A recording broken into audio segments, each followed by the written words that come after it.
यो ट्रिक चाहिँ मैले धेरै सानो हुँदाखेरि मलाई देखाउनु भएको थियो होइन। अब धेरैजनाले यो कथा सुन्नु नि भएको होला जहाँ चाहिँ राजाहरू चाहिँ घुम्न गएको हुन्छ रानीसँग अनि बिच बाटोमा चाहिँ राजाहरू चाहिँ आफ्नो रानीसँग चाहिँ छुट्टिन्छन्। जस्तै यहाँनिर चाहिँ हाम्रो इँटको इँटा, हुकुम, पाना, चिडीको चाहिँ राजाहरूले आफआफ्नै रानी समातेर हिँडे अब यिनीहरू चाहिँ घुम्न जान्छन् रे अनि बाटोमा चाहिँ रानी चाहिँ छुट्टिन्छ राजाबाट यसरी। अब यहाँनिर चाहिँ एउटाको राजा अर्कोको रानीसँग हिँडिन्छ है त। जस्तै यहाँनिर चिडीको पानासँग हिँडे यहाँनिर पानाको हुकुमसँग, यहाँ हुकुमको इँटासँग अनि इँटाको चिडीसँग होइन। सो यहाँनिर सबै कार्डहरू चाहिँ अब छुट्टिन्छ र यसलाई अझै छुट्याइदिन्छ हामी, अझै मिक्स गरिदिन्छ यसरी।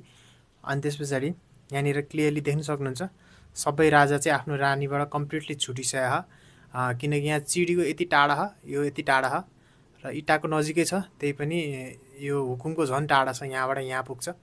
सो यस्तो हुँदाखेरि चाहिँ तपाईँले अब एकचोटि काट्न नि पाउनुहुन्छ यसलाई। बिचमा चाहिँ एउटा जोकर आउँछ, दुईवटा जोकर युज गर्छौँ हामी अनि यो दुईवटा जोकरले चाहिँ हामीलाई त्यो राजा रानीलाई चाहिँ आफ्नो आफ्नो जोडीसँग चाहिँ फिर्ता लिएर जान्छ है त। सो हामी यहाँनिर जोकरहरूलाई चाहिँ उल्टाइदिन्छौँ अनि के हुन्छ यहाँनिर हेर्न सक्नुहुन्छ, यहाँनिर इँटाको राजा गएको छ चिडीको रानीसँग अनि फेरि यहाँनिर हुकुमको राजा गएको छ इँटाको रानीसँग अनि यहाँनिर पानाको गएको छ हुकुमसँग अनि यहाँनिर चिडीको गएको छ पानासँग होइन त। सो अब यिनीहरूलाई यहाँनिर राख्छु र तपाईँले क्लियरली हेर्न सक्नुहुन्छ मेरो हातमा चाहिँ अब दुईवटा जोकर बाँकी छ। अब के गर्छु भन्दाखेरि म पहिला सुरुको यो दुईवटा चिडी र इँटाको राजा रानी छ, यो दुईवटालाई चाहिँ जोकरको बिचमा राख्छु अनि त्यस पछाडि यहाँनिर जोकर छ। सो यसो गर्नुपर्छ अनि यहाँनिर अर्को जोकर छ। यसो गर्दाखेरि चाहिँ यो दुईवटा राजा रानीलाई यहाँ राख्छौँ र फेरि यहाँनिर अर्को दुईवटा राजा रानी लिन्छौँ अनि त्यस पछाडि हामीसँग यहाँनिर जोकर छ र एनमा पनि अर्को जोकर छ र यो दुईवटा राजा रानीलाई फेरि यहाँ राख्छौँ। यहाँनिर फेरि यहाँनिर कम्प्लिटली डिफ्रेन्ट यहाँ हुकुम र पानाको राजा रानी छ। अब यो दुईवटा जोकरको बिचमा राख्छौँ र यहाँनिर जोकर छ र जोकरको बिचमा गइसकेपछि हाम्रो जोकरले चाहिँ त्यो राजा रानीलाई चाहिँ सकेसम्म सँगै लिएर आउन ट्राई गर्छन् है त। सो लास्टको राजा रानीलाई गरौँ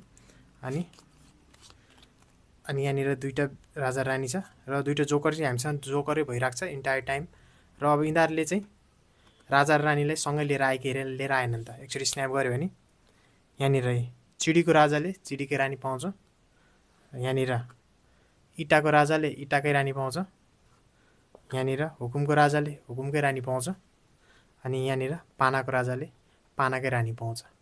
सो यो ट्रिक कस्तो लाग्यो कमेन्ट गर्नु होला मन पर्यो भने। र यदि हाम्रो 10,000 सब्सक्राइबर कट्यो भने चाहिँ यो ट्रिकहरू म सिकाउन थाल्छु। यिनीहरू चाहिँ अलिकति एडभान्स लेभलको ट्रिकहरू हो। सो यसको लागि चाहिँ स्पेसल मुभहरू आउनुपर्छ। सो अलिकति म अलिकति ग्रो भएँ अनि मलाई पनि सिकाउँ जस्तो लाग्न थालेपछि चाहिँ म सिकाउन थाल्छु किनकि अहिले हाम्रो अडियन्सहरू एकदमै कम छन्। सो यो सिकाएर मलाई पनि फाइदा हुँदैन र तपाईँहरूको मजा पनि हराउँछ। त्यही भएर अहिले चाहिँ सिम्पल ट्रिकहरू सिकाउँछु। सब्सक्राइब गर्नु होला। हाम्रो यदि 10,000 सब्सक्राइबर कट्यो भने चाहिँ यो ट्रिकहरू म सिकाउन थाल्छु है त। सो भिडियोलाई सेयर पनि गर्नु होला, कमेन्ट गर्नु कस्तो लाग्यो भनेर। म तपाईँलाई अर्को भिडियोमा भेट्छु।